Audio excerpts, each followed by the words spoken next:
UAPs, unidentified anomalous phenomena. Are they extraterrestrial, interdimensional, time travelers in origin, or are they simply a result of top-secret military black projects, false flag alien invasion psyop, drones, or other human-made aircraft? Join UFO historian Don Ecker, MUFON State Director for New York Chris DePerno, retired veteran pilot Commander Cobra, and well-esteemed host and researcher Martin Willis as they discuss the latest news and topics regarding UAPs with a no-holds-barred approach on UAP Crossfire.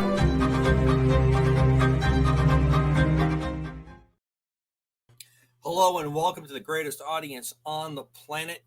Welcome to UAP Crossfire on KGB, listen to me, KGRA Radio DB.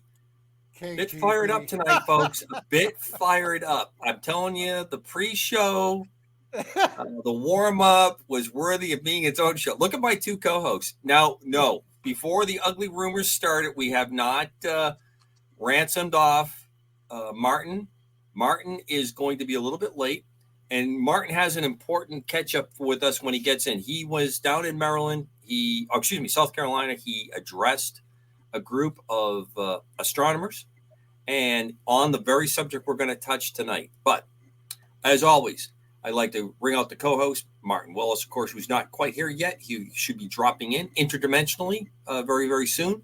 Chris DePerno up in upstate New York. Don Ecker, our man out on the West Coast, sometimes known as the left coast. He says he doesn't like it out there, but he seems to be pretty happy. Just quick comment. No, we're not going there right now. And, of course, Commander Cobra out of the great territory of Maine. I like the weather usually. Very, very hot. There's going to be a lot of raw meat tonight. There's just no doubt about it. These boys are fired up, and I know Martin's going to be fired up when he rolls in on this very quickly. But before we get too far, always a tip of the hat to Bill Skywatcher, who I think was probably taking some kind of pill to relax after he dropped in trying to get us when we were warming up for the show coming up. Well, happy St. Patrick's Day to all our folks that celebrate the holiday this weekend. Obviously, I'm in the greater Boston area, so it's a big weekend for those that celebrate St. Patrick's Day. UAP Crossfire had a big week, and we'd like to announce this is the end. This is going to be our last show because the Pentagon came out and told us there's no UFOs, there's no UAPs, there's nothing to see here. Wait a minute, watch the two former police officers on the screen. Nothing to see here, folks. Keep moving along. Just pay your taxes, fund the black programs. Thank you very much for showing up. There's nothing. Commander, don't you know the government never lies? Somebody lies. We're going to get to that. Thank you very much, Officer DePerno, for bringing it up, because that's an important point that's going to feature prominently this evening. Another big point, folks, those that are listening on the show.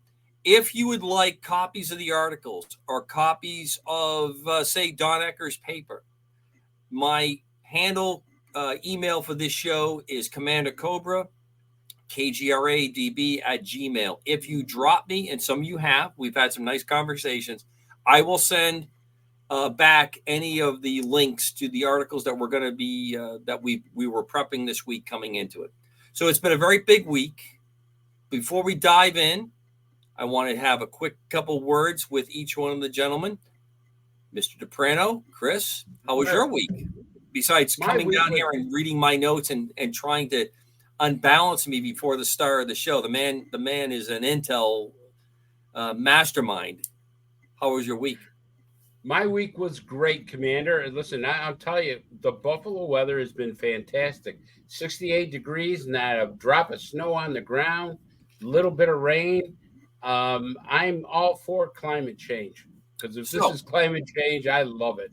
Satan has moved out of Buffalo. Got it. Got the point. Don Ecker, Decker man, how are you?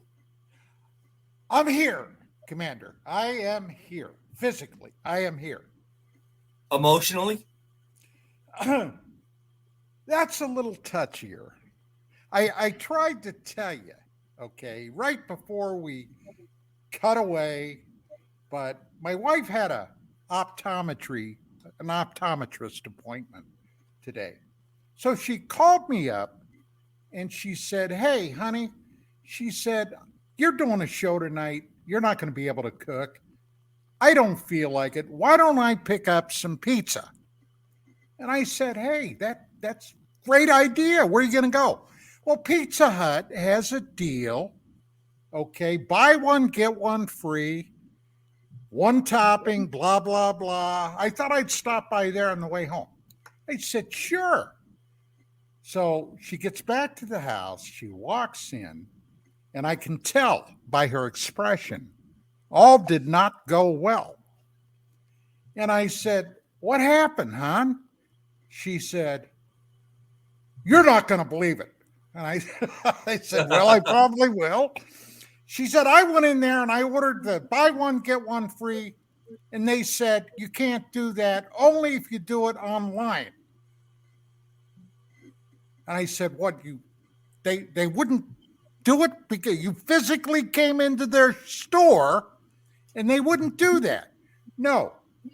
So she bought a medium pizza. And I said, "Honey, why did you do that?" She said, "Well," she said, "I was there anyway. And I looked at it. It was a medium pizza, a little thing. Okay. Well, how much did they charge you?" $23. And I said, "Okay, that's it. No more. No more. DiGiorno from here on out. That's it." I'm a big fan of the Walmart frozen pizzas, and we make them up here. Well, anyway, that's how I am. So there you Okay, go. well, if you're getting emotionally upset over pizza, I am simpatico with you. I understand the situation. I really do. Yes. Yes. Yeah, there's nothing like eating cardboard. That's listen, it's one of the most perfect foods, and when it doesn't go right, and you're really prepared for it. Now, how did her eye visit go? Was that all good? Oh yeah. Yeah. That was good. Excellent. Well, speaking of eyes, one last thing. Don, this is a set of glasses you won't be getting, but Okay. Chris DePrano, Skywatcher, Martin, who I will probably be doing the show co-located with him next week if all works out. I'll be getting your Eclipse glasses. These are ISO approved, Medical King for the big event that's coming up on the Eclipse. Well, gentlemen, Thank you so much. You're welcome in advance. We had a big week, and I'm going to open it up very quickly. Here is my premise. Who's lying? Is Grouch lying? Are the whistleblowers that went in front of Congress and put their hand up and swore and gave testimony? Or is the Pentagon report lying? And is the NASA report, which I just read today, that said, well, I believe that there's life in the universe, but I just don't see anything behind this UAP thing. Now, there's a lot of things in play here. And for the audience, there's a lot of folks that are going to read in on this. We had the Pentagon report, the NASA report that was released. It's in direct conflict with everything we've heard to this point. And I'm going to say, and I will repeat this when Martin is here, and this is no disrespect to previous guests that we've had on the show, but I didn't hear anything out of the Senate today. I didn't hear anything out of the House of Representatives today concerning the conflict in testimony that has been presented and reports that have come out. And I'm curious about that. I want to know why they're not upset that folks have come up, made these statements, and then this part has come out. Now, obviously, okay. Before you go anymore, I got to Go say ahead. something. This is burning in me, Deuce. Is Burning. it like the pizza? Is it burning like the pizza, or is this worse? Much worse. This is not good. Okay, I got some water to put it out. We got 3 veterans here. We got Chris DePerno, a veteran of the United States Marine Corps. We got Commander Cobra, a veteran of the Coast Guard, and if I'm not mistaken, Deuce, the Air Force. Is that That is correct? Correct. Okay. I was U.S. Army. Now, very short, very, very concise story. When I went into the military in 1969, I took my test. I scored extremely high. Now, you got to remember what was happening then. The Vietnam War was at its height. Richard Nixon had been elected president, took the office. Okay, anti-war demonstrations everywhere. The country was in a meltdown. Not quite as bad as today, but it was in a meltdown. I go into the recruiters, and the guy said, well, Mr. Ecker, he said, I've got something here I want to propose to you. And I said, okay. He said, because originally I had signed up, I wanted to be a chopper pilot. That was my initial, that's what I wanted to do. He said, how would you like to go to West Point? And I said, excuse me? He said, yes. He said, the Army has opened this up. He said, we need cadets to go into West Point. He said, basically, this is what you'd be doing. You'd have, now I had already had a year of college. He said there would be 4 years at the academy with a 5-year commitment on active duty. And to be honest, at that time, and this is what I told him, I said, look, I came down to the United States Army to enlist to get away from school. Make a long story short, I turned it down. So the other day, I go up online like I normally do, scanning news reports, and I see one that made my stomach turn, involving West Point. Now, my stepson is a graduate of the military academy at West Point, 1989, okay? So, I mean, I've known guys that have gone to the point. They have deleted from their mission statement the phrase duty, honor, country. Right. Okay? And they replaced it with adhering to Army values. Now, what the hell does that mean? So, if you've got an established institution like West Point, over 200 years old, okay, suddenly pulling this in midstream, in the midst of all this American chaos right now, you expect me to believe anything coming from the federal government? Kiss my ass. Okay, so that's a really nice segue to wish it, Martin, into the show. Good to see you, sir. Glad that you made it up safely from South Carolina. You look refreshed and vibrant, nice color. You really have stepped into the Viper pit tonight, my friend. The pre-show you would have enjoyed immensely if you had heard the just absolute. No, he wouldn't have. Yeah, he would have. He would have. He would have appreciated it. This is he was a park ranger. He knows how to handle disgruntled, crazy people in the park, and we were definitely disgruntled, crazy people in the park of ideas. How was your trip up, Martin? Real quick. Just got in. Everything was fine. It was no trouble on the way up. The way down was a little, long, but the way up, everything went fine, and it gave me It was a good chance for me to read through the entire AARO report, all 45 pages and 8 pages of footnotes. And yeah, I'm glad you did it because you didn't hear the announcement because you weren't here for the opening of the show. This is our last show because the Pentagon has come out and said there's nothing to UAPs, there's nothing to UFOs. It's all figment of our imagination. Don had somewhat of a expletive kind of reaction to that, but we knew that you would be, wanting to, join us on our very last show because the subject has now been solved. It's all over. Hey, you know who's flying high? I'm telling you, they're really flying high right now. Stephen Greenstreet and Mick West. They are just ecstatic. So good for them. Excellent. I've been telling you since 2018, everybody. See? And then someone remarked below, well, you don't take pilot testimony, but you'll take Kirkpatrick's testimony. Is that what I'm hearing here? Yes. Yeah. So, but anyway, well, we're gonna jump to you in a second because we want to get a field report about how your presentation went down in South Carolina. Oh yeah, the audience is interested to hear that. But Chris, where are you on all this today? Besides, lifting the notes. I have never seen the show. I got to tell you something. I have never seen the U.S. government. I can't even say it with a straight face.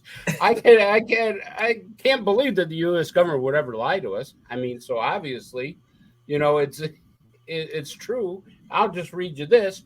Arrow found no evidence that any USG, that's United States government investigation, academic sponsored research, or official review panel has confirmed that any sightings of a UAP represented extraterrestrial technology. All investigative efforts on all levels of classification conclude that most sightings were ordinary objects, phenomenon, and the results of misidentification. So we're a bunch of pork chops. Duty, honor, country. Yeah, and including other countries. So we're all a bunch of pork chops because one guy says there's no such thing as extraterrestrials, but we have people who have seen these things do remarkable things in the air. We've had people who claim, military people, that they've seen them. Commercial airline pilots have seen them. The list goes on. Cops, everybody. And they're all lying because the U.S. government says there's nothing to see. Okay, so now that Martin is with us, let me propose the point that I want you to ponder before we bring Martin in to get a quick field report, and then we'll dive into this first question I want to throw out to you, gentlemen. Who's lying? Somebody is fibbing. Grouch and the other whistleblowers, or the Pentagon report, Fitzpatrick and other folks that are saying there's nothing to see here. Now, what you missed, Martin, was because we have two sworn law officers, and you were in the park ranger business. I'm sure the three of you are used to saying nothing to see here. Please keep moving along. Okay? That's kind of the impression I want from each of you after we get Martin's take. Where are we? Who's lying? I'm going to say this before we jump into it. I'm going to show a couple of my cards. If there was any doubt that Grouch and the rest of the whistleblowers were onto something, all doubt should be removed after this week. You should be able to believe them with 100% certainty that something is afoot. I don't think we're going to get disclosure anytime soon. I think all those things that we've talked about up to this point, but this is a pivotal week because there was a choice. Devil on one shoulder, angel on the other. Uncle Sam, what are you going to do? Pentagon, what are you going to do? Are you going to say this? There's some substance here. There's some things that are here and work it out. Or are you going to go full absolute psycho op and just say, nope, nothing to see here, folks. Who are you going to believe? Your lying eyes or me? The great Groucho Marx lives on. He just happens to be a 4-star flag officer with a group of people working for him now. And there's probably more to that metaphor than we all like to care. But let us take a quick aside. Martin, excited to hear about because we had a little talk before you were going down and you were preparing for this and these reports came out and they had a direct impact on what you were going to do in your presentation. Take us away to South Carolina and what you were up to. Audience is itching to know. Oh man, you got to come off hot mic. Or we're going to get you a job at the Pentagon if you don't come off hot mic. You're right about that. Thank you. It was a great audience. I did talk about, and I actually had a little clip from Robert Powell addressing a couple of, the errors and things like that. And also he makes a really good point, which I'll introduce later. But it was a packed house. People stayed all the way to the end. The Q&A was fantastic. It wasn't just astronomers. It was opened up to the community basically down there. So all kinds of people came in and, it was, like I said, they were there right to the end. And also a few people talked about some encounters. One of them involved on Cape Cod driving to Brewster and her car stalled. When the thing came over them, they were kind of chasing it. The thing went out to the ocean, came back. And when it went near their car, all of a sudden a new car stalled. and I love that, and but it was really a great interactive audience. I was thrilled. I was so glad that I made it, and at the exact same time, I had a pre-recorded show play. So they both started at 7 o'clock on Tuesday, and it went till 9 o'clock, and it was fantastic. And I did bring up the AARO report, and they could have cared less about it. Really, they just wanted to know what I knew about UFOs. They didn't really care what the government said. Like a couple people said, "Oh yeah, it doesn't look too good" and all that. But I addressed it and moved on and had a great discussion. And yeah, it's too bad that as many people weren't paying attention to all the breakthroughs that we've had in this. It seems like a lot of people were paying attention to this report.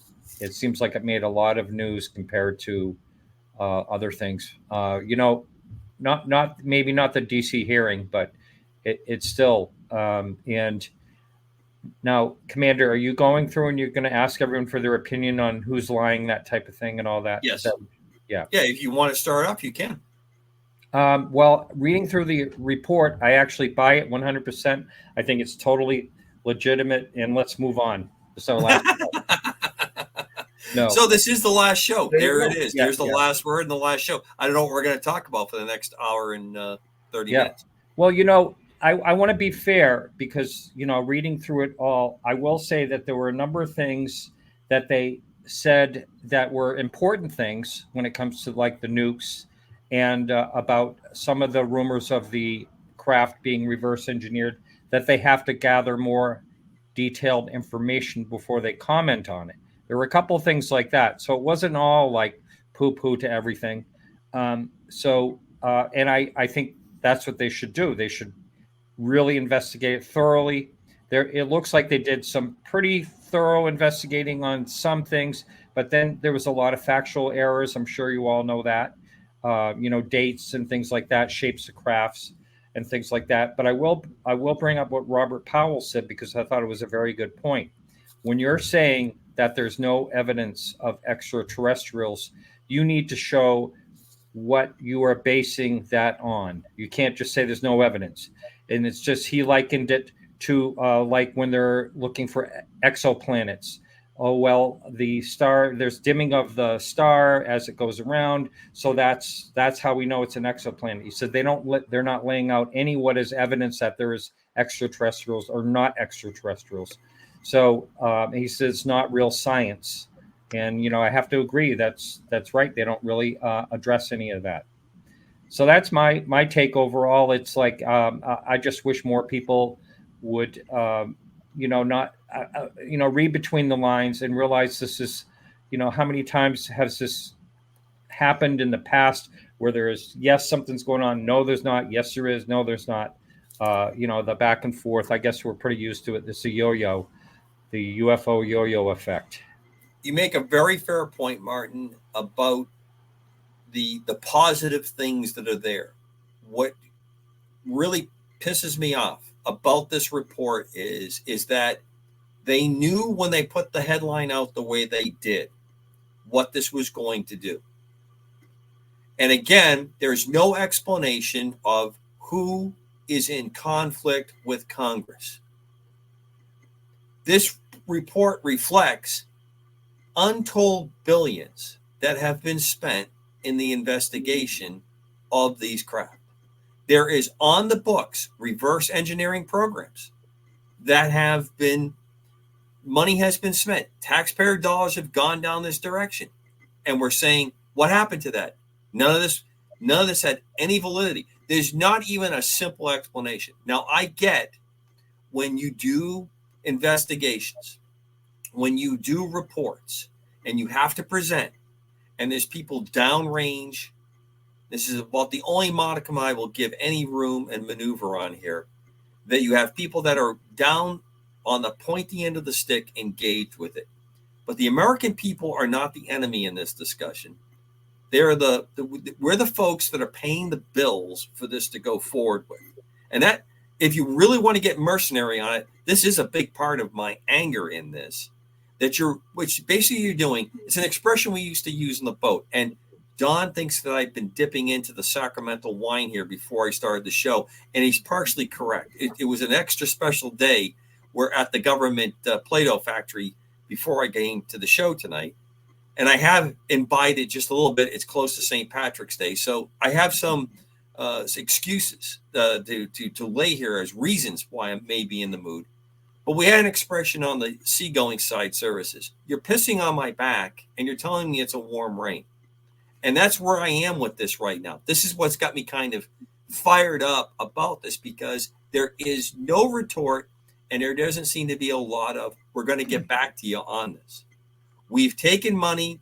We've had senators in the past that have spent large sums of money that were disclosed. Skinwalker Ranch was pulled in with the Bigelow Aerospace part of it. And you're telling me all of that, everything that's gone on since we've been doing this, all of this since the National Security Act, it's for naught.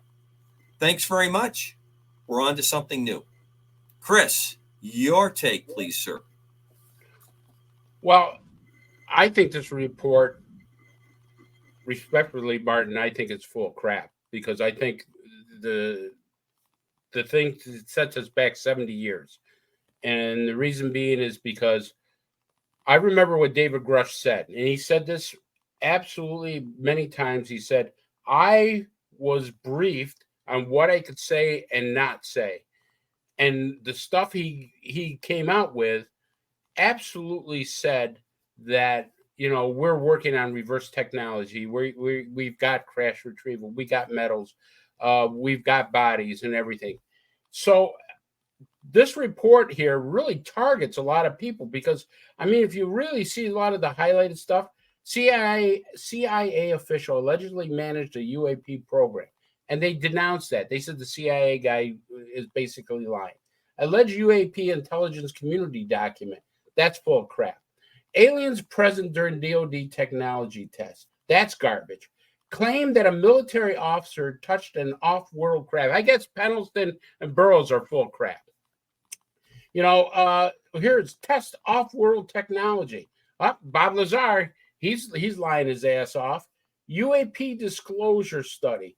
Interviews claim that between 2004 and 2007, the White House requested Research Institute of Virginia study. Now, I remember Bill Clinton going on the air saying, I want to know about the UAP program, and I went to research that. And Barack Obama also said, well, you know, there's a program, but I'm not allowed to talk about it.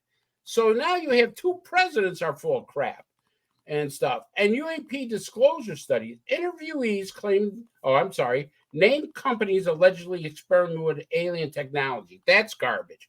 So I guess Lockheed Martin and all these other companies aren't doing anything.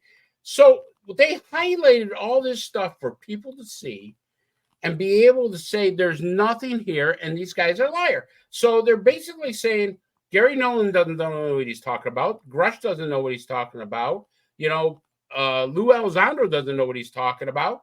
And all the other whistleblowers that have come forward, all these expert pilots who have seen stuff that say, hey, listen, I've never seen anything like this before.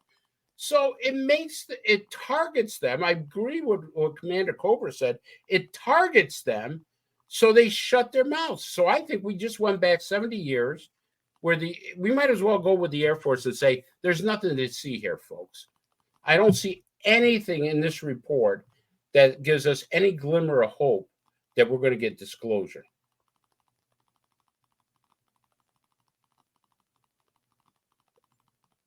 Don, what do you say, sir?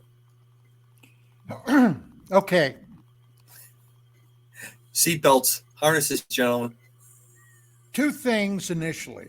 All right. In my disclosure paper, I talked about the concept of a core secret at the very heart of the UFO conundrum. It is something so sensitive that when it was probably discovered about 1947 or in that time frame, the same time that the powers that be stripped the Army Air Corps away from the Army and made it the U.S. Air Force, the same time that out of the ether came the Central Intelligence Agency, and the exact same time the National Security Act was signed into law. That is when the fix was in.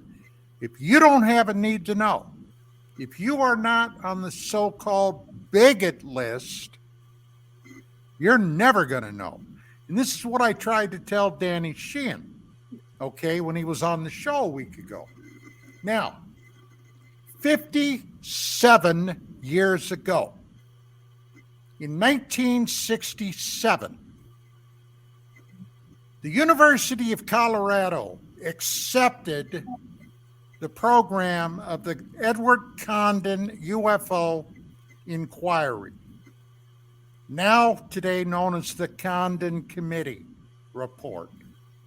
Now, there's a hell of a lot there. It's been, number one, 57 years ago. How many people listening to my voice even know who the hell Edward Condon was?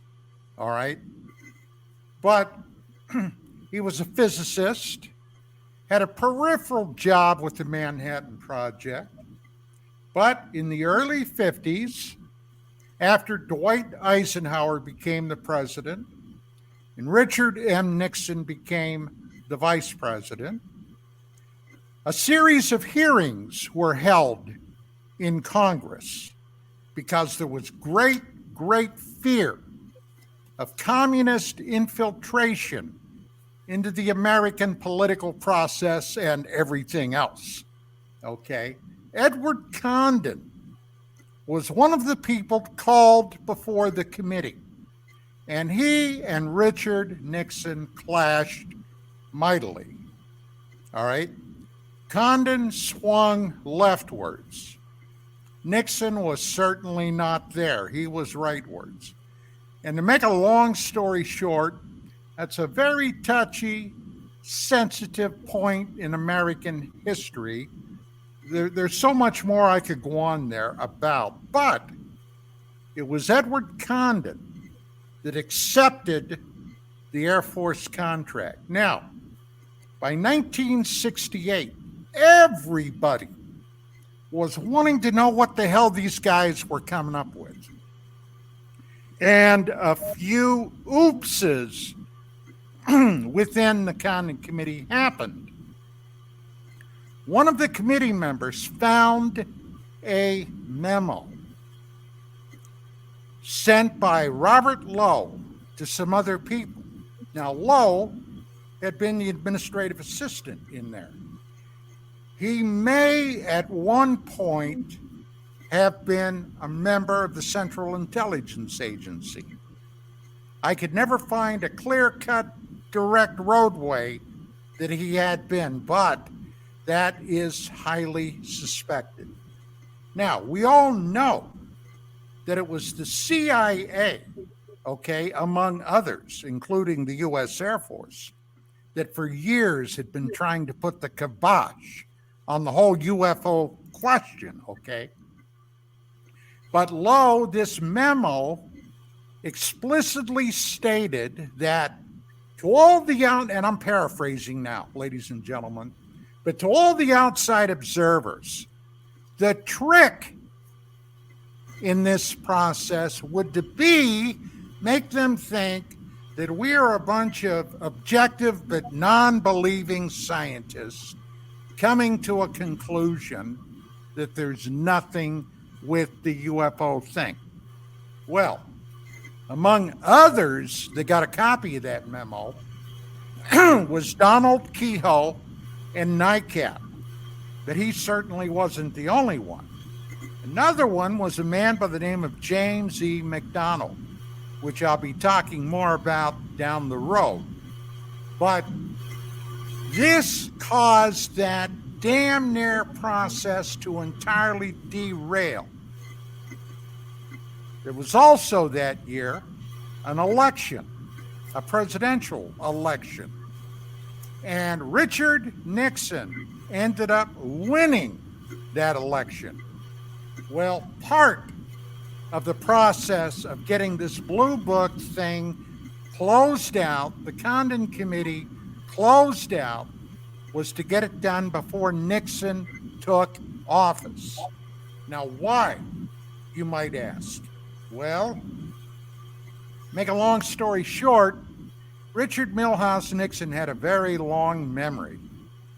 And Richard Milhous Nixon never forgot who was on his enemy list. Condon was one of those people. The fear was, and this is a little behind the scenes baseball, he was a big enough prick that if they didn't have this thing done, okay, he might just reopen the whole thing, if nothing else, to shame Edward Condon. And, hey, by default, the U.S. Air Force. Nixon, incidentally, had been in the Navy during World War II. So, no love lost there. Now we look at today, okay? Well, ladies and gentlemen, the more things change, the more they stay the same. We've got another contentious presidential election coming up. This whole UAP thing is big news in some quarters.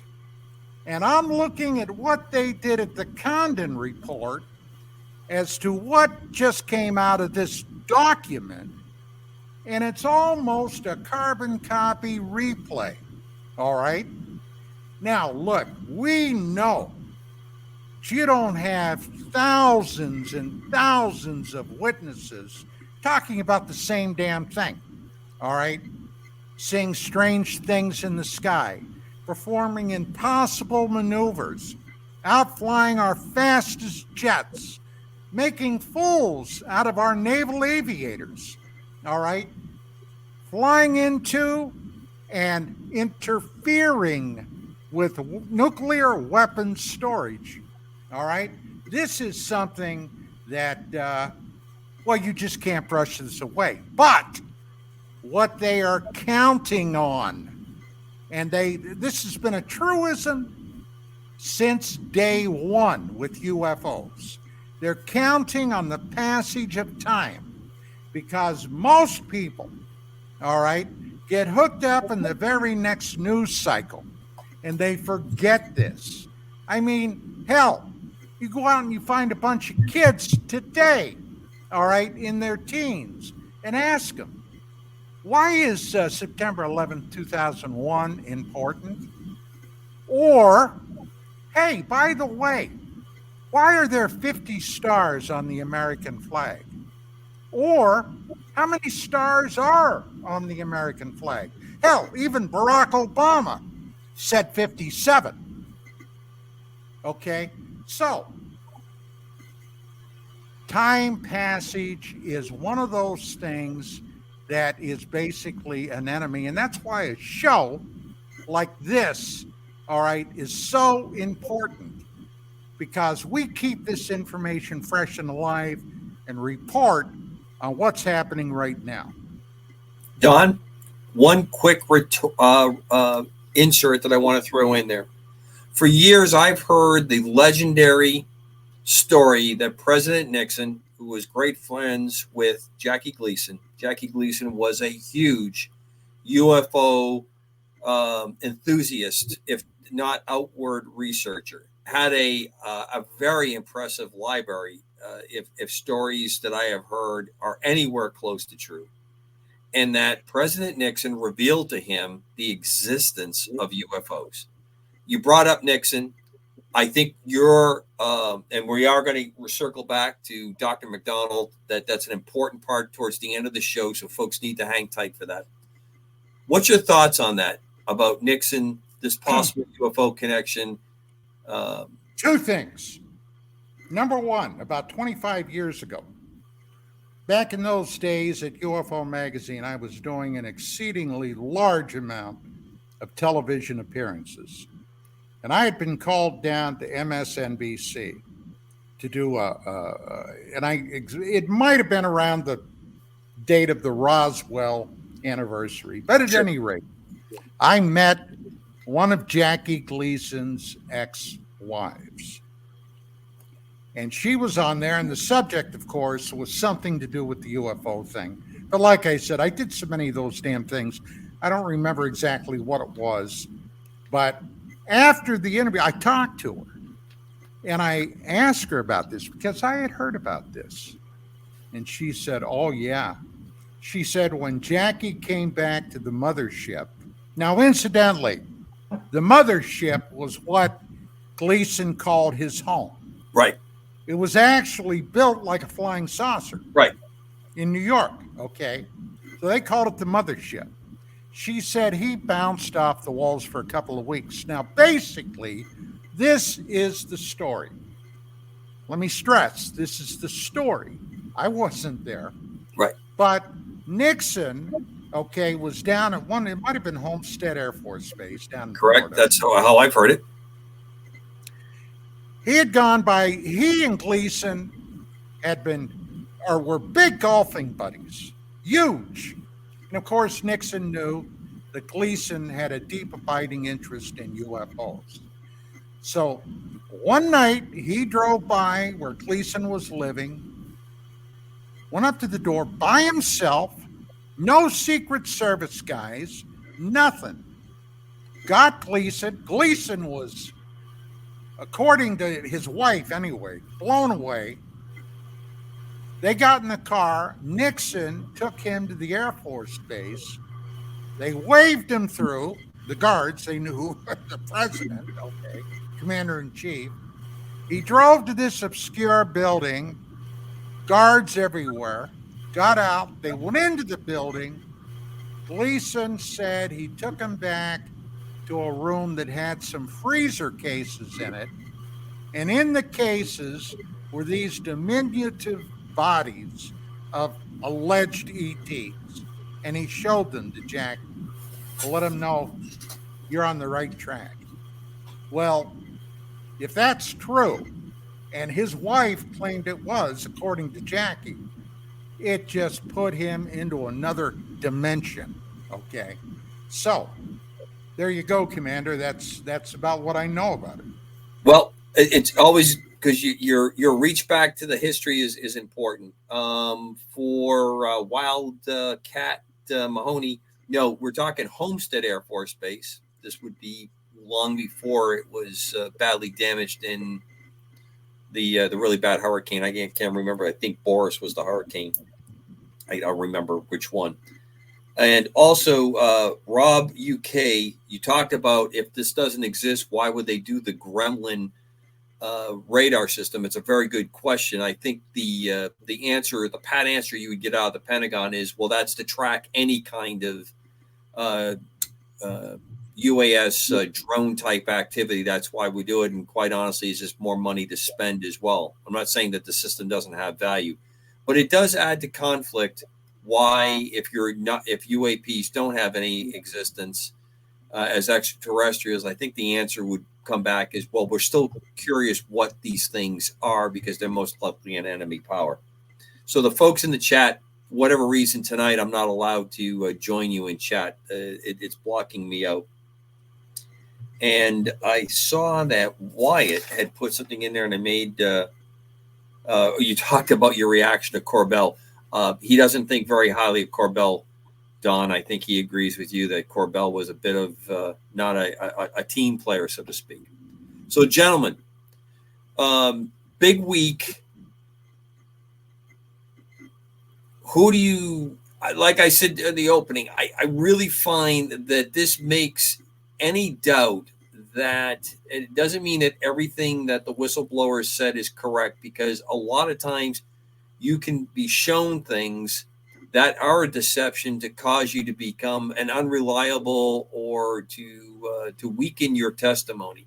That's not uncommon that these things happen, especially if it's organized. What really threw me off in this, and we'll grab this as we're going up to the first break. We're about 10 minutes out from the first break, and I want to get this around the loop. I don't understand the play here. And then what I'm talking about the play is that I think Don lays a very, very convincing case why this came out when it did, how it came out, but not to have any kind of explanation to what has gone before. And we live in a time now where people have no problem saying that previous administrations, previous flag officers, previous whatevers deceived, were deceptive, didn't do things the way they were supposed to, were derelict in their duty.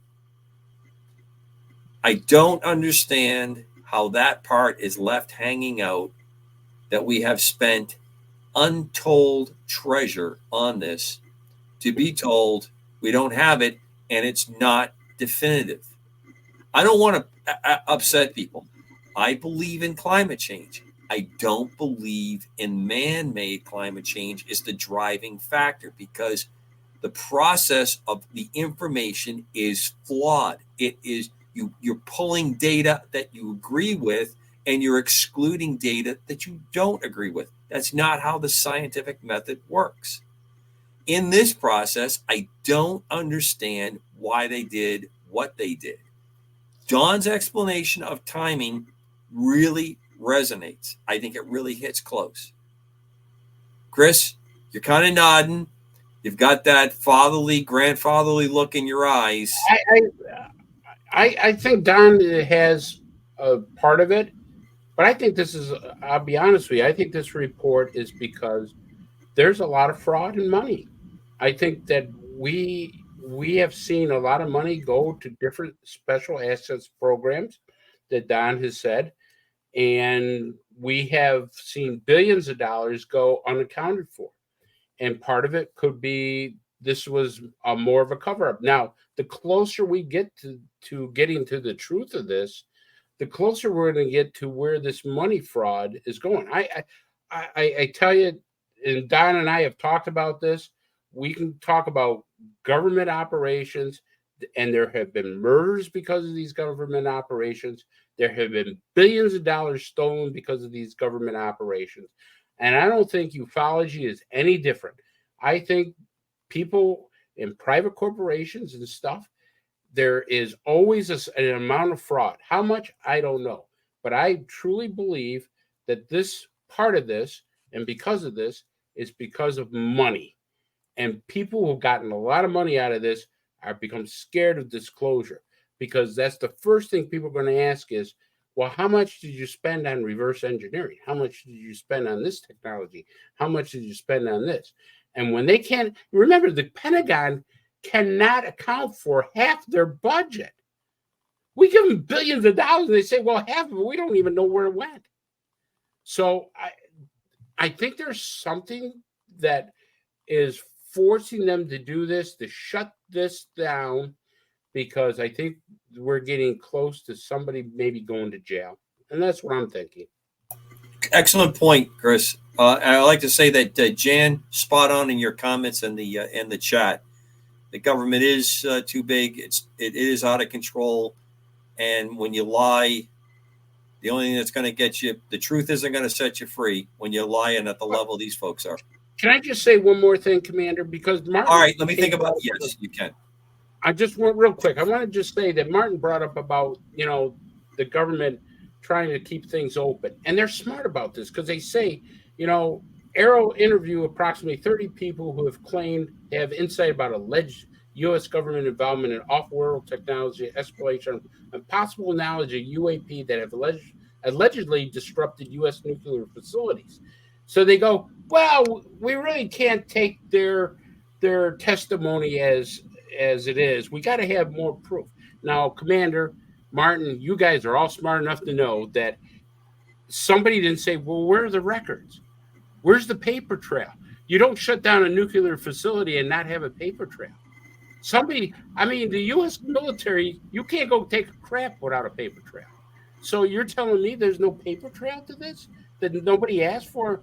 Well, where are the documents? Where are the logbooks? Does that make sense? Absolutely. Martin, take us to the break.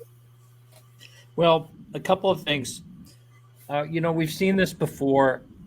1952 flap that was major over, Washington.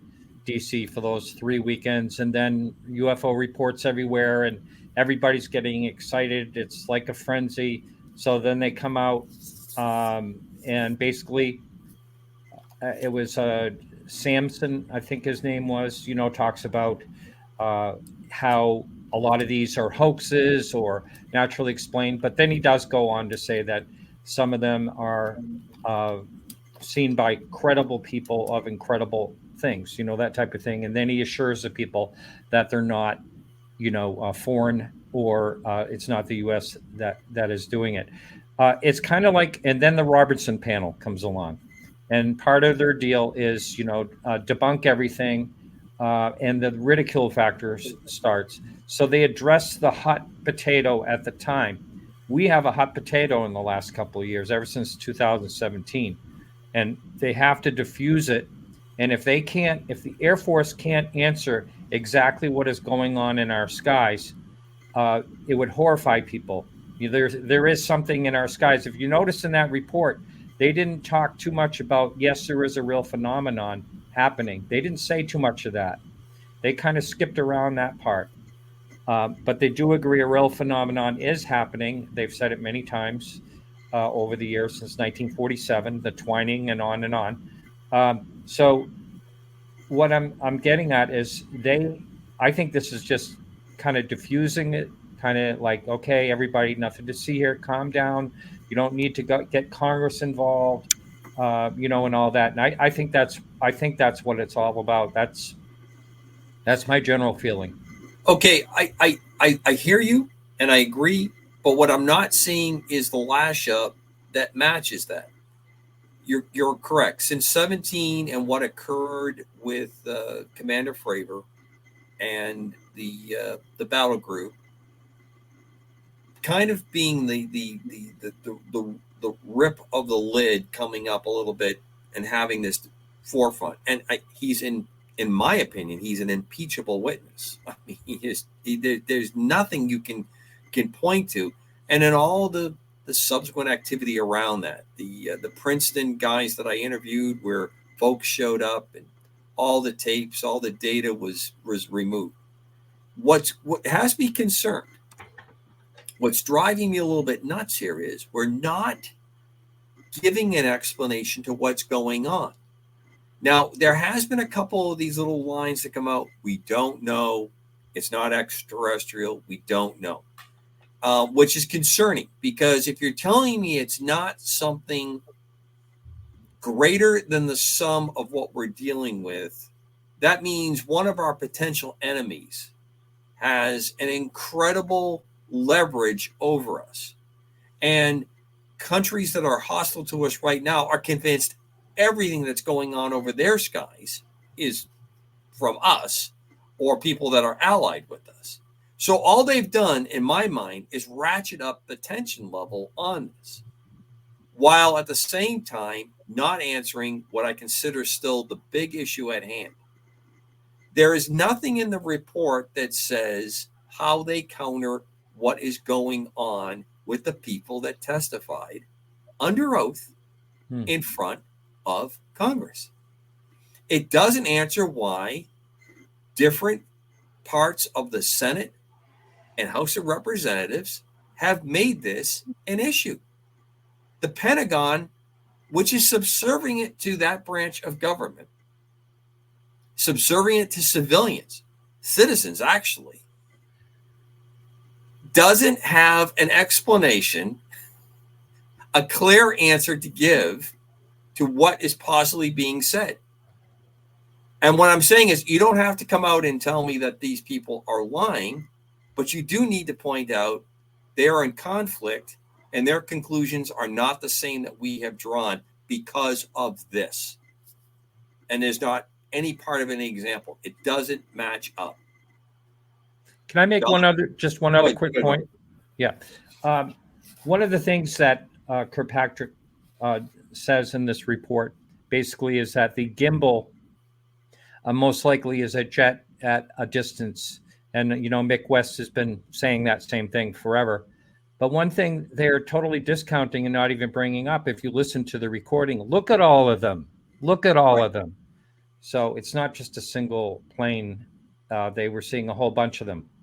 So that's just a flaw that I just realized just a few minutes ago. So I thought I'd bring It that up. wouldn't surprise me. I'm not nearly as convinced on the gimbal, only because it looks like technology to me that would be a swarm of man-made UAS type systems, unmanned aerial systems. But At that altitude?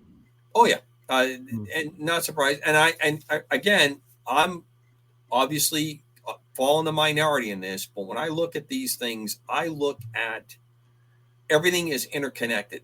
I do not see anything that happens as independent events. One vibration in the pond affects other waves that are coming out, and they join together or they null each other out. And I'm convinced of that across the spectrum, and I'm convinced on that. That's why I was a little bit disappointed that I couldn't get Danny to see that there was a possibility of a trend when we talked with him last week. But we're coming up to a break in 1 minute. Don, take us out for the last minute. Any thoughts as we close out on this part of the show? Yeah, I think quite basically is that this is a rerun, an absolute rerun of the same dog and pony show we saw with the Condon Committee and the ending of Blue Book. Okay, it just took a few years to get back to it, but here we are, full circle.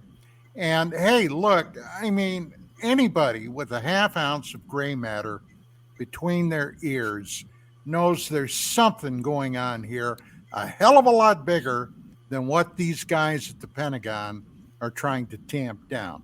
It just ain't going to wash, fellas. UAP Crossfire, we're at our break. Please stay with us for the second half of the show. And thank you to the greatest audience on the planet. And thank you for your comments in the chat. We will be reading those and discussing it. See you on the flip side. Welcome back to UAP Crossfire with my co-hosts Kristen Prano Martin and Don Ecker. I want to jump right in to a quick remark that was put to me directly. Why I, someone who's served in the military, have such distrust of the government. How could I? They seem to think that I'm in conflict. That would be Mr. Avery and William Runner. So, yeah, I do have a great deal of problem with it because, number one, I took an oath to the Constitution, and I don't believe we're following the Constitution. There's lots of talk about democracy. We're not in a democracy. We have a constitutional republic. Democracy says that the majority rules. A constitutional republic says you follow a set of rules. The Constitution set out limits on the government, and the government is encroaching on my liberty.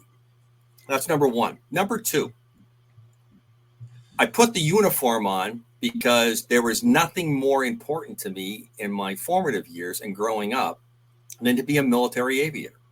I have been blessed with some of the greatest opportunities because of this, what this country is. I love this country, and I still put my heart and soul into it. I work as a contractor for the Department of Defense, traveling to wonderful parts of the world where people are something less than excited to see U.S. personnel at, because I want to stand with the folks that are still on the pointy end of the stick. When I test aircraft, and I still do some of that kind of work now, or test systems, that's what I'm about. So I don't do it because I dislike the government. I stand here because, A, I believe in the Constitution, and I don't like things that are happening. And this is one of many issues. How this UAP, UFO, how this event is gone. And if anybody has heard me speak in the past or in shows, there are areas where I will never disclose what goes on. And there's other areas where I will have you in tears of laughter of the foolishness that went on. My playbook until the Cold War was over was very much Mad Magazine spy versus spy. It was all great fun, and we're all running around doing that, but we believed in what we're doing. But it's for the folks that are still in uniform. That's really where it comes down to. So hopefully I'm making it clear to everyone to understand why I am in the mood that I'm at. We have billions of dollars that are going into many directions, but we do not have enough people flying hours. We have ships that are not able to go to sea. We do not have enough people making quota to join the military because they're concerned about what's going on. There's countless issues. And just because I abrogated some of my civil rights when I put the uniform on, I am no longer in uniform.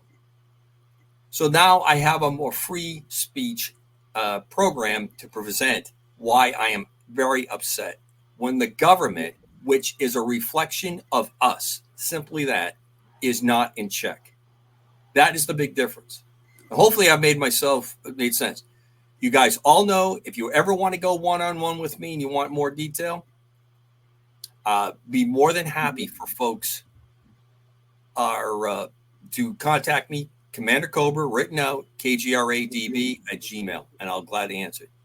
Do you believe they would test top secret aircraft in general training areas? Yes. That has happened, Wildcat. Sometimes it's by accident. Sometimes it's on assessment.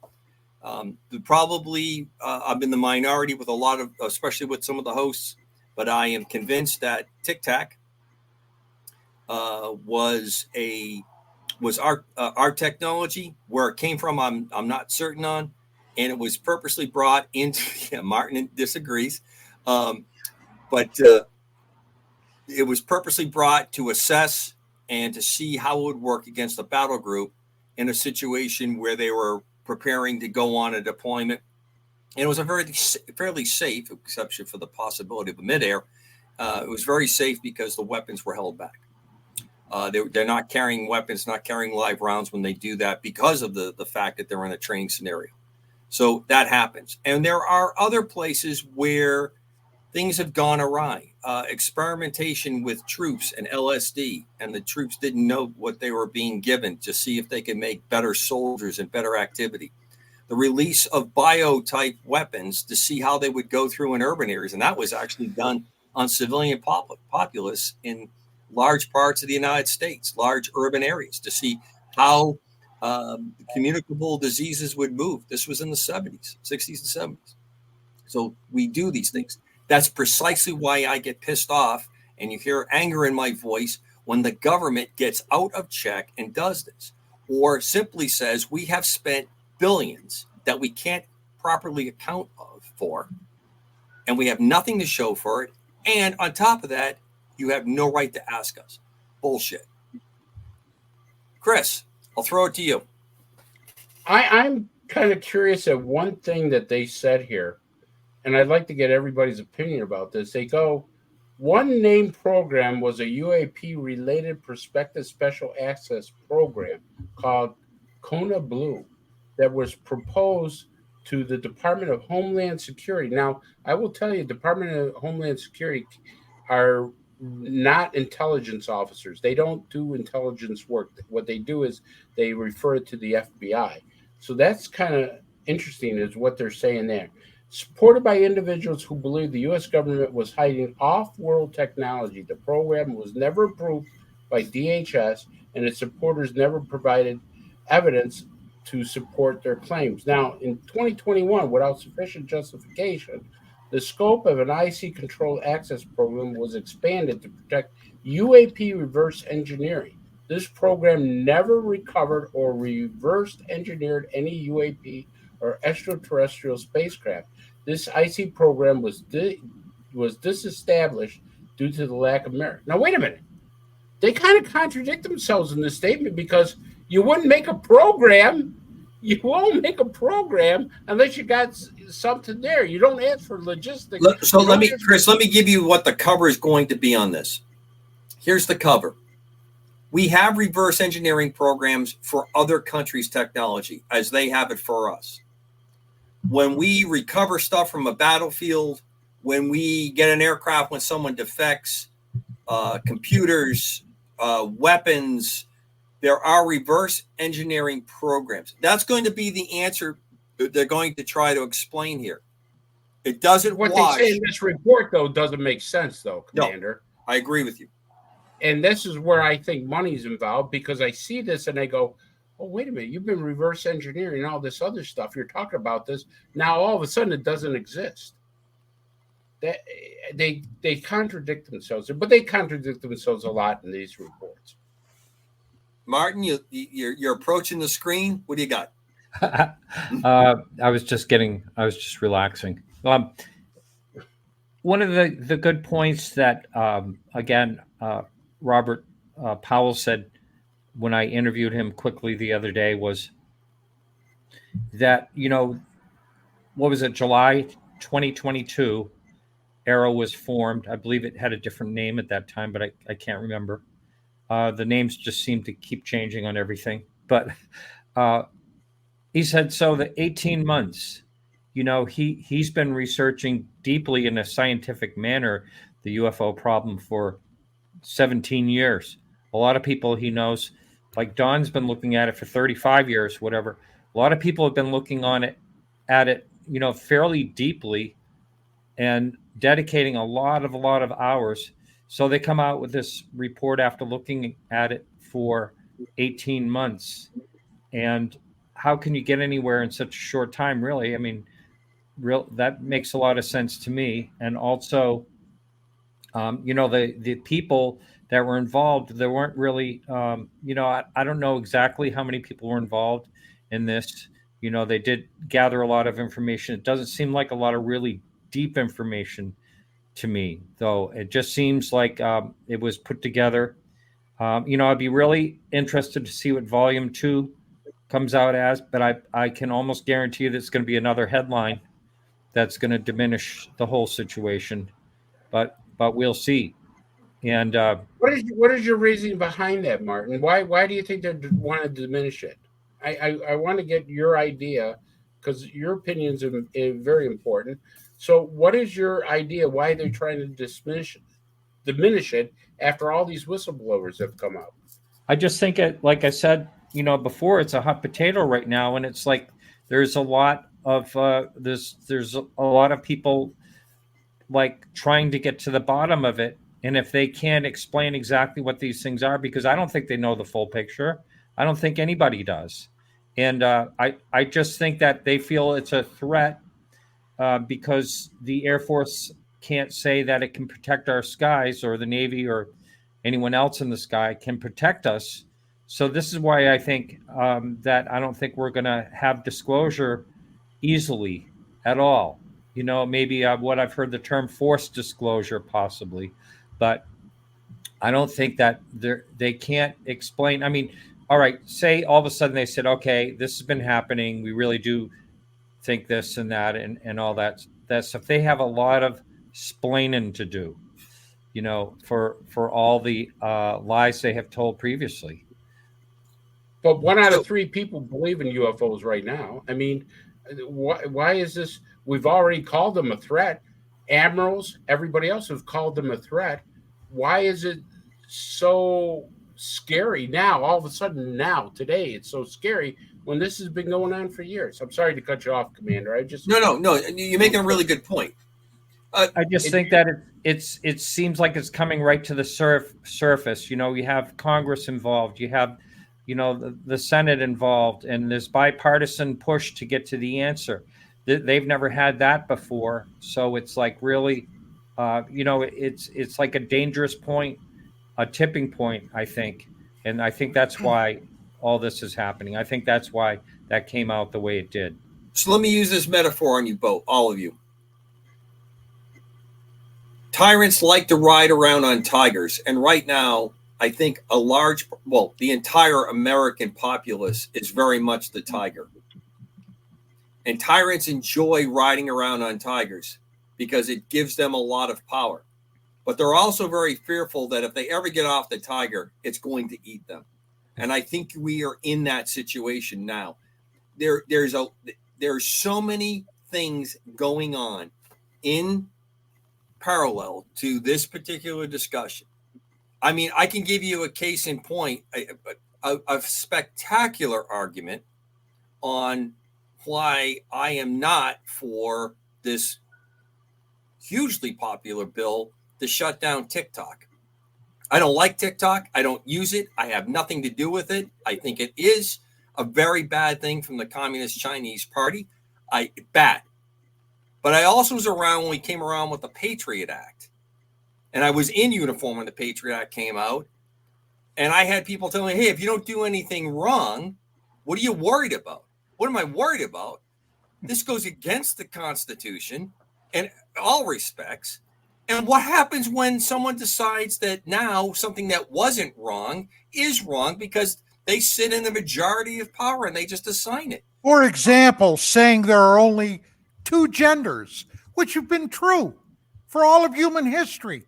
Or what happens 10 or 15 years. And Don, what happens now when you say the Pentagon's come out and said there are no UAPs, and anyone who engages in social media in programs like this that have a counterpart are a threat to the good order and keeping of this country and are holding the country back? Couldn't happen, right? North of the border where we all sit, hate speech not defined is now punishable by going to jail for 5 years to life. What did King Leonidas of the city-state of Sparta tell the Persian envoy when the Persian demanded he hand over his weapons? What's for dinner? Come and get them. So, Don, go ahead, Chris. I just want to say the point that what you said, Commander. There was at a congressional hearing where a congressman turned around and said, people who give false information on UAPs should be held accountable on a misdemeanor. That's correct. That's kind of scary. Representatives who were downstairs in the congressional subway. Remember when they had the interview when we played it a few shows back, and they were talking about that's when interdimensionality was the word of the week. Everything was interdimensional, interdimensional. And Grouch had the private behind closed doors session, and they all came out, and they were convinced there's something to this. Somebody's lying. Somebody's committed at least a misdemeanor. Did we see anything in that? I didn't notice anything in that report about interdimensional. Nope. I don't think. They just focused on extraterrestrial and non-human intelligence. So is that telling us something, Martin? What's that? Is that telling us something? Maybe they're pulling a wool over our eyes and saying maybe it's not extraterrestrial, maybe it's interdimensional, but we're not going to talk about that. Well, there's something else to look at. Now, back in the 60s, all right, it was just we Americans in the Soviet Union that were striving to get to outer space, to get to the moon, okay? Just the two of us, the Russians and us. Today, 55, 6, 7, 8 years later, it's a whole different ballgame. The Japanese, the Indians, the Chinese, okay, the former Soviets, the Russians, us.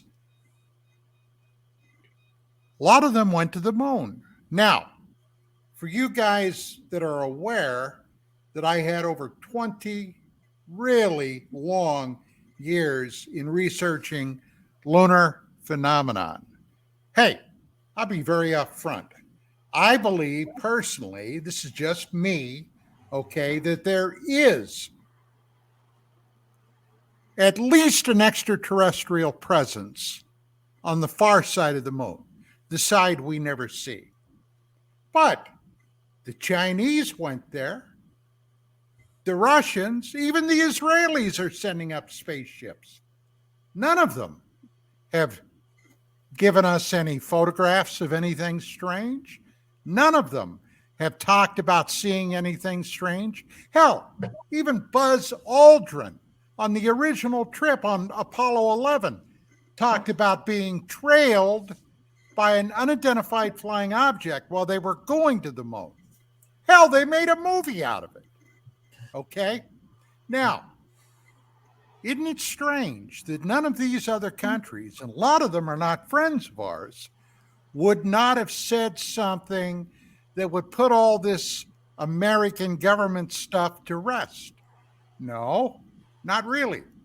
because I am convinced, and I'm certainly not the only one, that among the very upper top echelon of governments around the world, at least ones that can get out there, have probably an informal, if not an officially formal, agreement to keep quiet about this.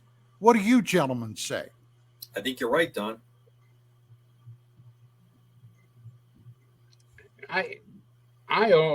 Let's face it, Don, we're all here because we believe in extraterrestrials. And so do we believe that there could be bases on the moon? Yeah, you're absolutely right. There probably is. There's probably bases, extraterrestrial bases on a lot of planets. There's probably our own ships up there.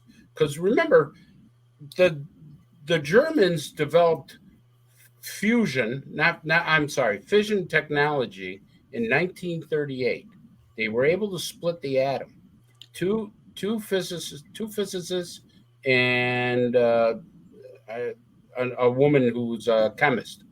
They were able to split the atom in 1938. So they had the idea of making atomic work. So I cannot believe since 1938 until 1980, we didn't develop that. So we know about fusion technology because they're starting to come out with it now. Well, if they came out with it now, we probably had it years ago, and we've developed, crafts that probably can do amazing things. And I agree with Commander. I think the Tic Tac is ours. I think we do have ships that can go to all around the universe. So, yeah. Is there bases there? We probably have a base there. I can't.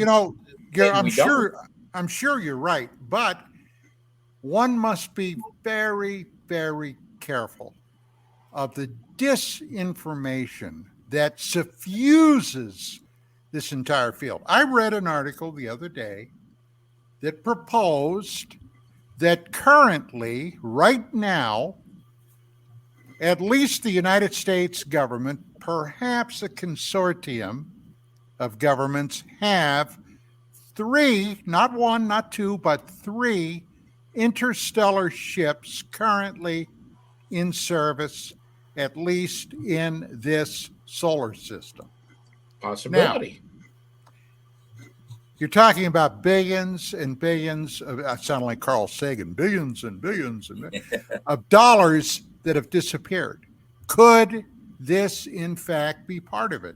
That secret space program that people have hypothesized and theorized about for a long time. Do you consider it conceivable that that could be true, or just more muddy water to stir up the pond? It might be a little bit of both, in my opinion. And one of the reasons that I come to the conclusion that I come to why we haven't accepted the advances, high costs set aside for a moment, the folks that are making money now are happy to continue with that system, and they're not ready to give that up. We have wars going on that no one wants to stop or try to stop the bloodshed. We are running economies by throwing more money, some of it which we really don't have, by printing it up under some pretty crazy economics to go forward on this, because it keeps the merry-go-round going. Yeah. Absolutely. I think the technology is out there to live a much better life for the entire planet than we have right now. This is what I'll go back to the climate change part. If you're telling me that what you're saying is true and I have to accept it, I'm not allowed to question your reasoning and what you're presenting. Where obviously that burr is very deep in my backside on my saddle on this part. Then why are we allowing some countries to go absolutely reckless? Why are we allowing that? Why are we allowing them to go further? Why don't we just say, look, China and India are good examples. Why don't we say, okay, look, We were really, really bad. Western civilization is bad. Everything we've done is bad. But how we're going to fix it is we're going to make sure that the cleanest, most efficient power that we can come up with, fusion or fission, obviously fusion is close at hand.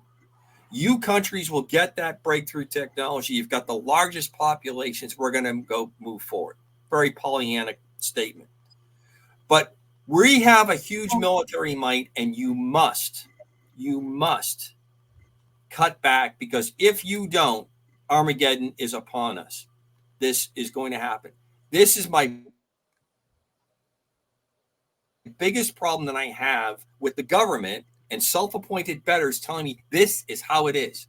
And the same thing happens in the UAP world of investigation. Self-appointed bettors, I cannot check their work. I can't look at their figures.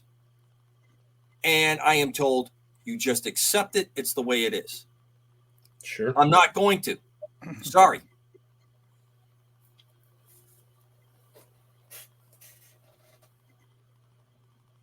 Scientific. Okay. By the way, speaking of Armageddon, I haven't heard anybody mention that Vladimir Putin has once again drawn out the nuclear saber, and he's been waving this thing around.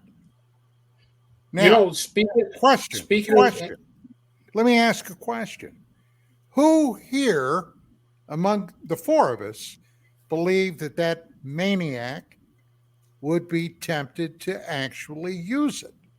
Oh, I think he's tempted to use it. And I think the reason he's saying it is, if the types of weapons that are being sent to the Ukrainians continue to press deeper into Russia, and it's going to cause him to have internal strife, it's going to cause him to have problems within the confines of Russia.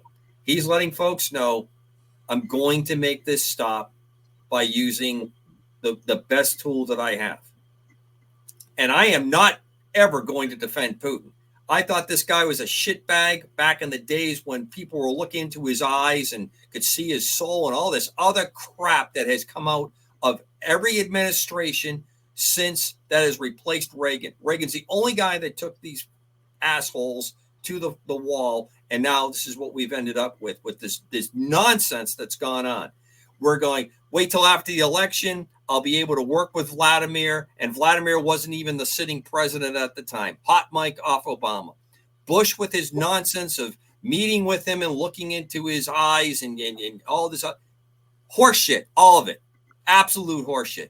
But this guy, you corner them sons of bitches. You corner a crazy rat like this, and you've blown up Nord Stream the pipeline, the gas pipeline in there, and our fingerprints are all over that. This is what you end up with when you put them into that kind of a corner. I want to pivot just a little. You brought something up, Don, that I want to about atomic energy. It says in the report here, and this is so confusing. Along with these conventional technology research areas, the U.S. government started the Manhattan Project in 1942. This program operated in secrecy and led to the establishment of several secret cities across the United States to support the development of the nuclear bomb. So any misunderstanding stemming from the intense secrecy surrounding this and similar programs could have been misconstrued for other efforts, meaning UFOs.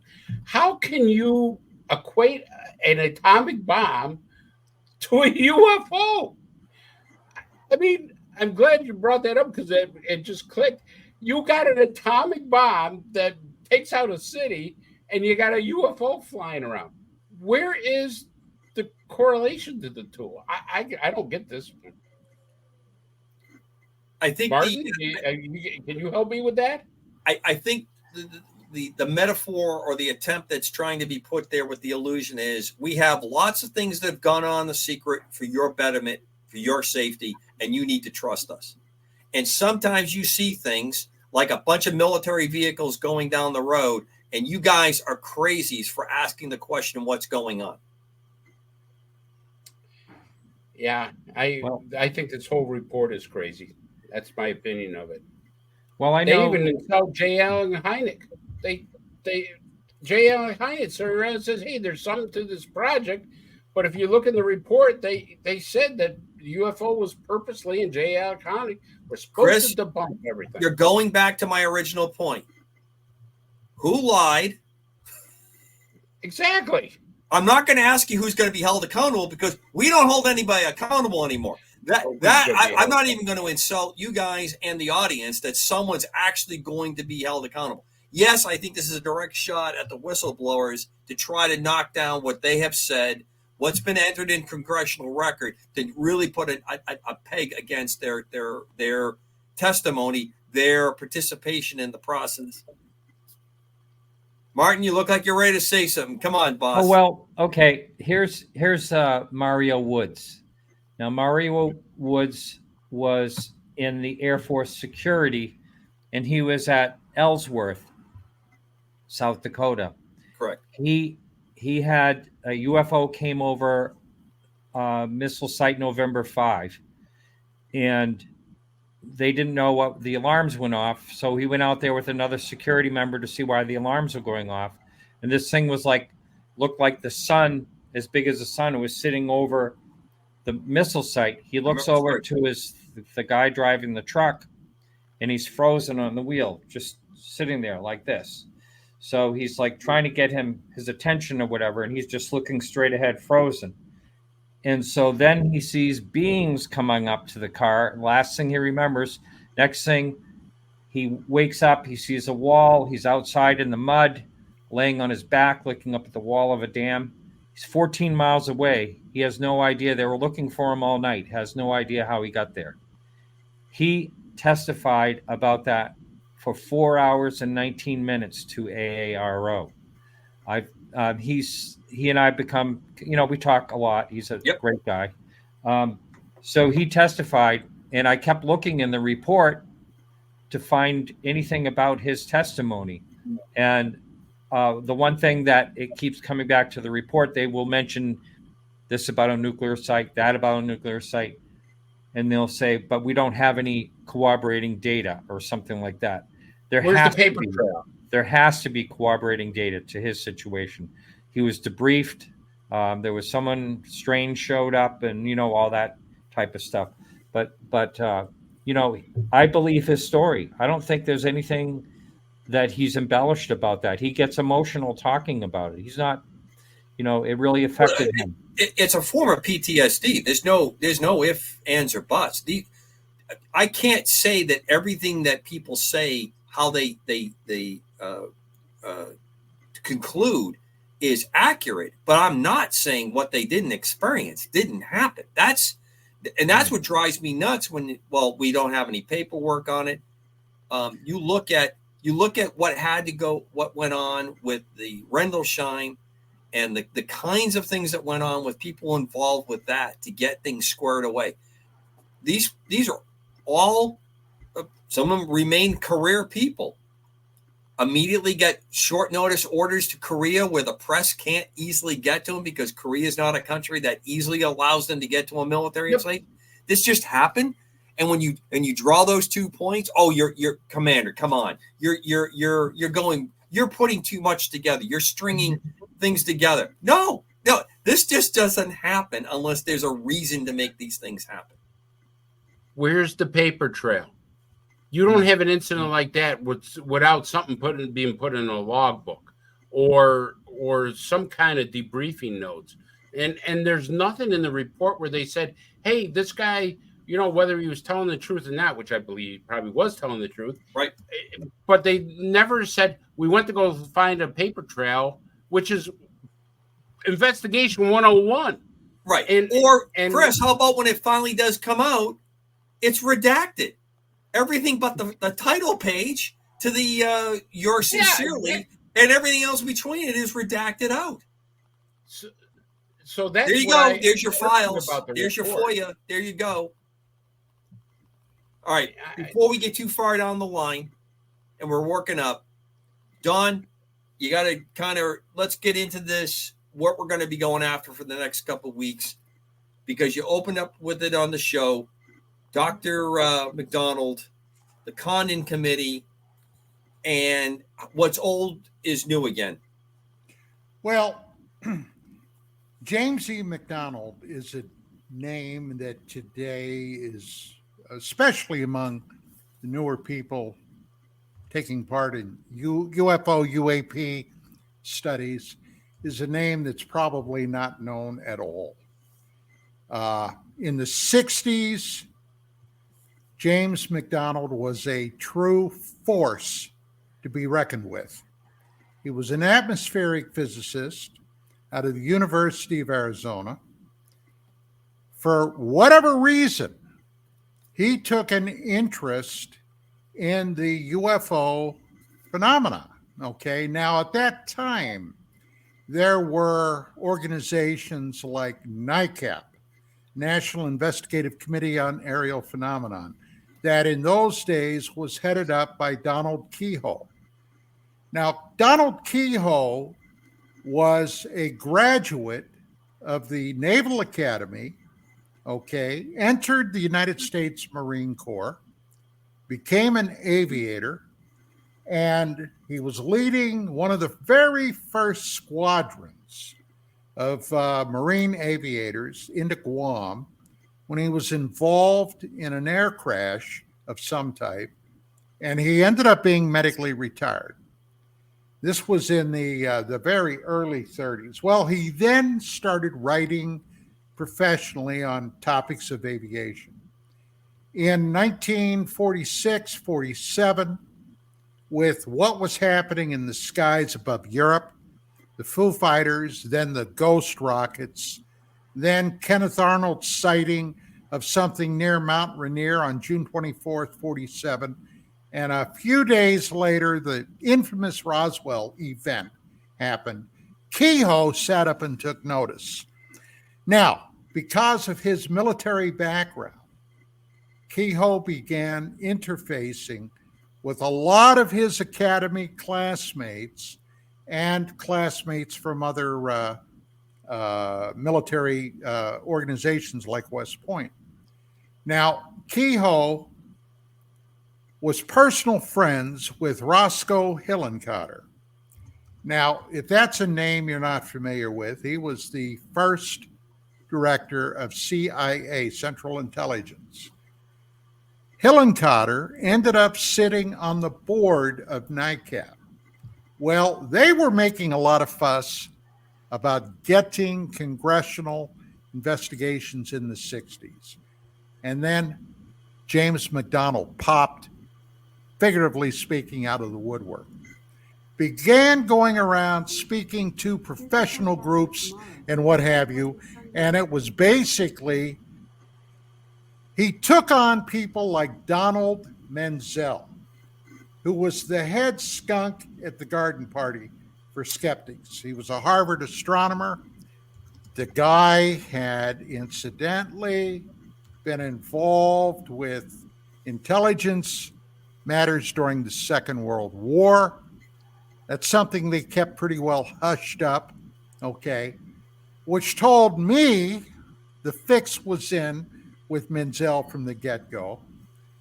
And people like Philip Klass, all right, that's when he began his work with the idea to supersede Menzel as Menzel was growing older.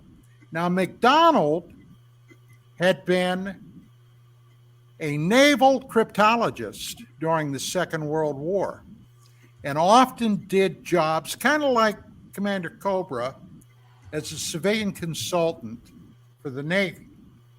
And he became such a thorn in the side of officialdom that he ultimately ended up was targeted. Now, I've got a lot of information about McDonald. He unfortunately, and I don't want to give away too much before the show, but he unfortunately ended up committing suicide in 1971. It was incidentally his second attempt at suicide.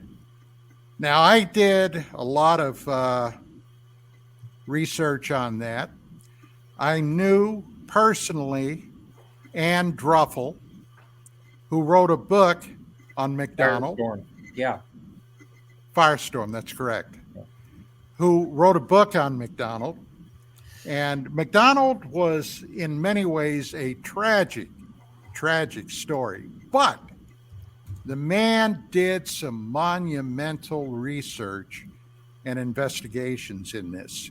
Currently, down in the University of Arizona, all his files are down there, including recordings that McDonald made, okay, during the course of his research, with hundreds and hundreds of witnesses, all types of cases, everything from military base encounters to other things. But you can't get to them. They will perhaps, if you call ahead, let them know that you'd like to come down and review some of this. They've got to vet you for whatever reason, okay? But they won't just let anybody come in and see it or get it. I mean, Jesus, the guy's been dead since 1971. What the hell is the big secret? And a buddy of mine, a friend of mine by the name of Wolf McCarran, was the sound and audio guy that actually took all these recordings and transferred them into digital. I mean, hell, they're just sitting there in digital format right now. But we're going to have a lot to talk about McDonald. He had some other things going on. I've got to be careful. I know some items about his domestic situation, although I'm sure his former wife is probably now deceased, and he's been dead for years. So, yeah, but there were some squirrely things there. But to just give you one hint of the dirty tricks that some of these sons of bitches pulled on McDonald. McDonald was sent by the Navy down to Australia on some type of operation, kind of like Commander Cobra recently did in the Middle East. And when he got down there, he, of course, at that time was very well known in the media. Some Australian television stations got in touch with him and interviewed him on camera. And he did one or two radio programs down there. Well, Phil Klass, we all remember Philip Klass, right? Senior editor, Aviation Week, Space Technology, backstabbing little shitheel that he was. And I, by the way, saved his sorry ass from getting pummeled at the Pensacola MUFON Symposium in 1990 by pushing a 250-pound drunk away from him. Klass was a short little guy, and he was in his 60s then. And then I shamed Phil into buying me a bourbon and water. Okay, I said, Phil, I just saved your ass. You ought to at least buy me a drink. And he did. Top shelf, I hope. Yeah. But anyway, he wrote the Navy a letter accusing, and by the way, Klass did the same thing to Stanton Friedman. Correct. When Friedman was moving up to Canada, claiming that he was down in Australia doing his private UFO research on the Navy's dime, okay, which caused a lot of problems for him. So, I mean, there were some dirty deeds being carried out on him then, and it kind of puts you in mind of what's happened recently, according to Grush, his wife being threatened and so forth. And as a matter of fact, the other day, when Chris and we were having a private conversation, and I was telling him about this idea about Jim McDonald, and he said, well, I'm not going to tell your story, Chris. I don't know how much you can even go public with it. But a certain female that was threatened and attacked at a UFO. Yeah, I don't know. No, okay. I can't. All right. I'm sorry. No, that's fine. Don't worry about it. But there's a lot of strange things that are happening in ufology now, happening that I'm aware of certain things that I just can't talk about right now because I'm involved with it. But yeah, I could tell you that, you know, we talked about Grush saying how people were murdered and stuff like that.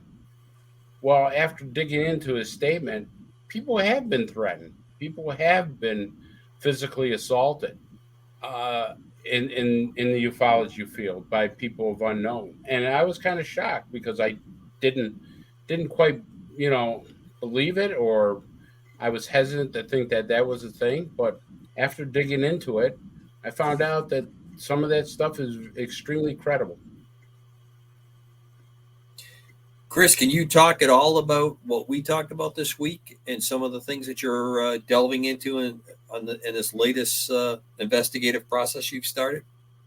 Well, the one thing that I can talk about, and I talked about it with Don, is what they call the octopus murders. Yeah, Don I didn't want to say it unless you were with that. ready to talk about that. Yeah, but I mean, I'm doing a lot of research because, and I think Don's theory is correct that there's a UFO containment to the octopus murders, and that includes government cover-up, government illegally doing things, government lying, government using land to fund they made casinos and they made cigarette shops on Indian reservations to steal the money from the Native Americans in order to use it for black projects.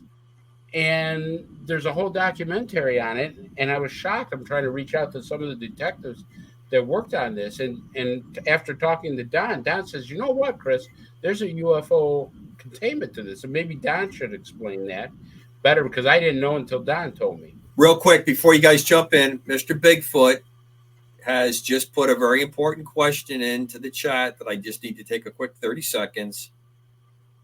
Martin is supposed to ask me this. Martin, you didn't read it. So Popeye was a Coast Guardsman before he was a sailor. I will provide proof of this. I will provide documented evidence. I will do it by email. Bigfoot, just drop me an email. I'll be glad to send you all the links that prove this. Or you can be in line with Mac Maloney, who longtime friend who likes to play with me every now and then and tell me that he was a sailor, just to spin me up. But I took my blood pressure medicine, and since Martin always gets the cool points for being so cool with the dark lighting, won't they be surprised next week, Martin, what's going to happen next week? But we don't want to give that away. We'll let next week unfold as next week unfolds. But Mr. Bigfoot, he was a Coast Guardsman. God bless the United States and the United States Coast Guard, a line that was uttered in one of his first cartoons. Do you know what they used to be called before they called Coast Guard? The Cutter Revenue Service or the Lifeboat Service? The Coast Guard. Oh, the Hooligan Navy? No. Puddle pilots? What? The lifesavers. What? Lifesaver. Hey, yeah, that please don't make fun of the Coast Guard. They always took Oh, fighting my men, dad was in the fighting Coast men Guard. wherever they had to go. So there was the Lighthouse Service, there was the Lifeboat Service, and the Cutter Revenue Service, and they were all and the Steamboat Inspection Service. They were all joined together, 1923, to form the United States Coast Guard under that one name. I'm going to tell you guys a real touching story. It'll be really nice. We need it tonight. My dad was on a rock and on a lighthouse. He was lonely, and he got very lonely, and he called the operator just for someone to talk to. And that's my mother. Oh, how sweet. I fell in love and got married, had babies. Yep. And you were one of the babies. I'm one of the babies. Yeah. Well, that's at least the cover story. That's at least the cover story, because have been some people in the past that thought you might be, extraterrestrial origin. Well, so yeah. There's that. Yeah. Okay, so getting back to the murders. Yes, we're back to the murders. We've had a touching story. We've taken care of the story and Popeye the Sailor Man being a Coast Guardsman, and now we're back to murder. And we're going to get back to nukes and Russian nuking us and all that. So I just wanted to put something soft in there tonight. Yeah. I wanted the UFO connection with the murders because I mean that's something that Don has firsthand knowledge about. Well, There was a lot of denial in that report about that. a few days ago, probably sometime this past week, my wife's taste in evening television entertainment is different than mine. So we have a television in the bedroom and we have one out here in the living room. So I didn't have the living room TV on, and I was wandering down to my office, and all of a sudden I heard this voice coming from her TV, and I popped my head in, and I said, "Honey, what are you watching?" And she said, "Oh my God, you gotta see this. Excuse me, you gotta see this." And I said, "What is it?" She said, "It's about the octopus murders." And I said, "Oh my God." We at UFO Magazine, when that was going on, were in the absolute middle of it. I was doing a major expose on the Wackenhut Security Corporation, who at that time was providing security for Area 51. Okay. The Bob Lazar story was still huge at that time. And people going out to basically, see what was going on. As a matter of fact, because of all the work we did on that story, and I'm going to tell you something about some of the players, but all the work that we did on that story, led to what the hell was the movie company when they were making Area ID4 Independence Day, 95, 96. We ended up doing a cover story on that. Everybody's seen that movie, right? And the original ID4. Huge movie. We were invited to be featured, Vicki and I were invited to be featured speakers at the dedication of Highway 375 to the ET Highway that runs past Area 51.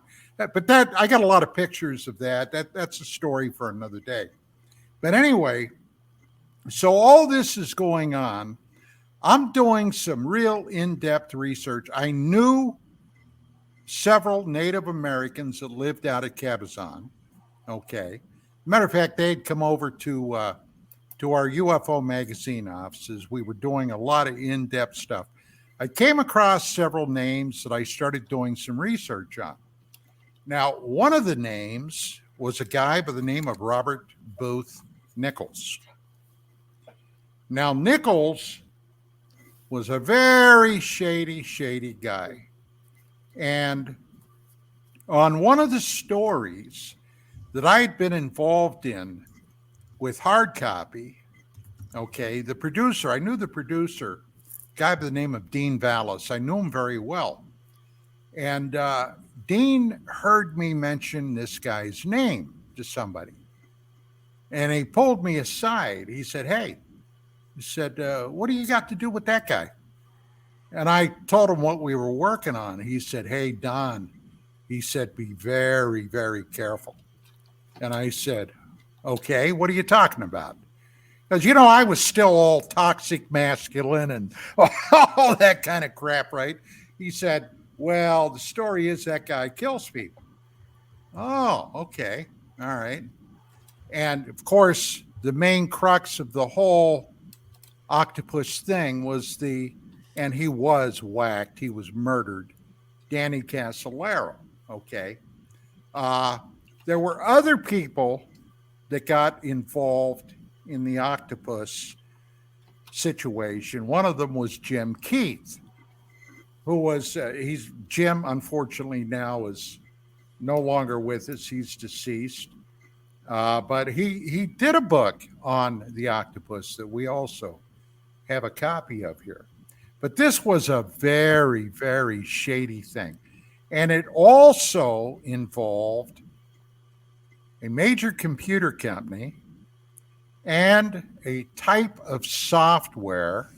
You look it up online. It was called Promise Software, which was an intelligence coup for somebody because the data and type of computer works that they were using this for, okay, had been designed supposedly by the NSA with a back door that anybody could go in and compromise all your files, everything. All right. So there were a hell of a lot of things that encompassed this. And when you talk about an octopus, this damn whole thing would have taken probably a crack team of 50 or 100 investigators to track down all of this.